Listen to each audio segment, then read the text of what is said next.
Every day when I wake up until today, whether I knew it or not, I was getting in a fight. A gross, no hold barred fist fight with a competitor that has been kicking my ass for the last 20 or so years I've been on this planet. And I didn't even know I was getting whooped. The competitor that I was fighting with was me. Spoiler alert. Boom. The competitor was my ego, cleverly disguising itself as a crutch or a shoulder to cry on for all of my shortcomings, failures, and almost. No one wants to fail. No one wants to dedicate so much time and effort and love to something just to have it blow up in their face and to be left defeated with loser written across their forehead and a sour taste of regret lingering in their mouth. Your ego wants that for you. It wants to be content. It wants to be comfortable. It doesn't want to be pushed.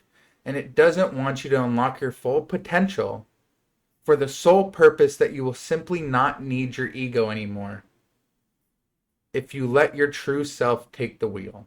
You hear horror stories like this every once in a while. The classic toxic relationship where one person is being held down by the other that would be lost or dead without them. So it's a constant game of manipulation of a toxic person in a relationship to bring the other person down to their despair pit, just so they don't have to be in their despair pit alone. It's the classic middle school phrase of, if you broke up with me, I think I'd die on my own devices.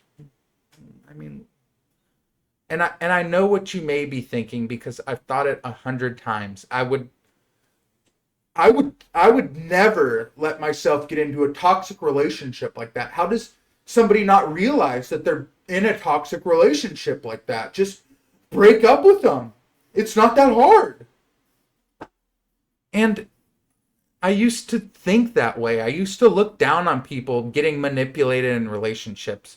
And I would laugh at the fact that somebody could limit your potential while acting like a parasite to your happiness. And for you to just be so naive that you let it happen. But all it took was a moment of clarity to realize I'm literally in a relationship like that. Not with my partner because she's amazing, but with myself, with my ego, and that's where I'm at.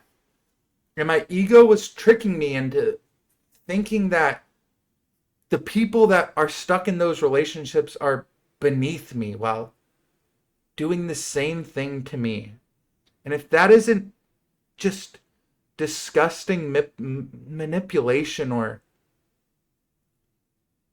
just self-sabotage, then I don't know what is. And it was hard because I realized that I'm the fool. I'm the one who's been tricked by the trickiest trickster in the world. This guy. But dude, when I found that out, my life flipped upside down. I felt like the Fresh Prince of Bel-Air just got pimp slapped by Will Smith at the Grammys. I was shook.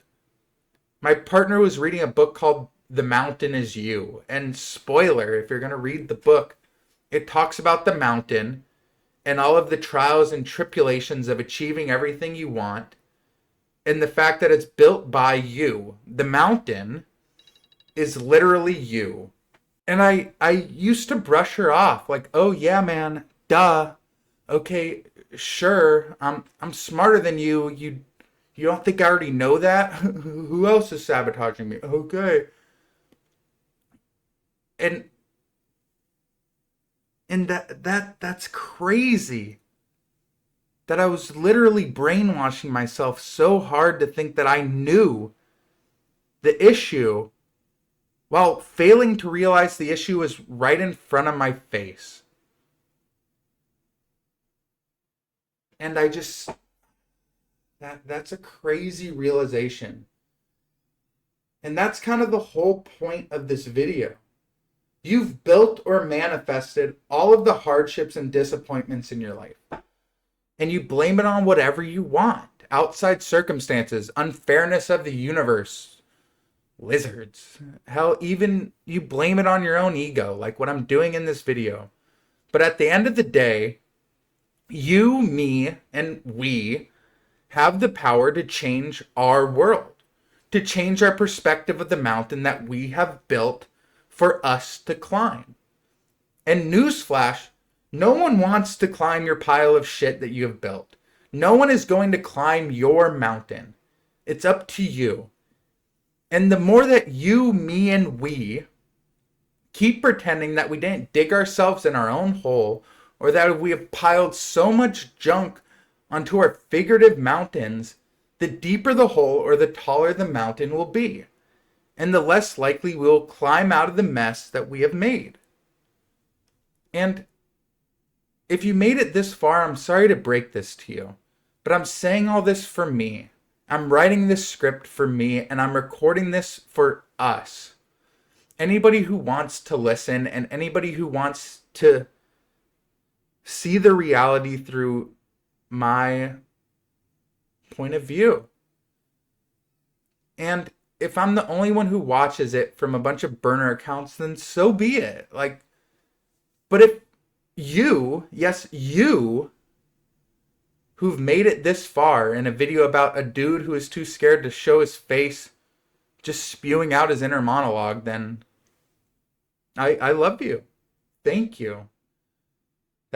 That brings me so much happiness, because doing this makes me happy, and having people question their perspective and improve makes me happy, because that's all I want. I want to change my perspective and improve. So thank you for watching, and I'll catch you next time.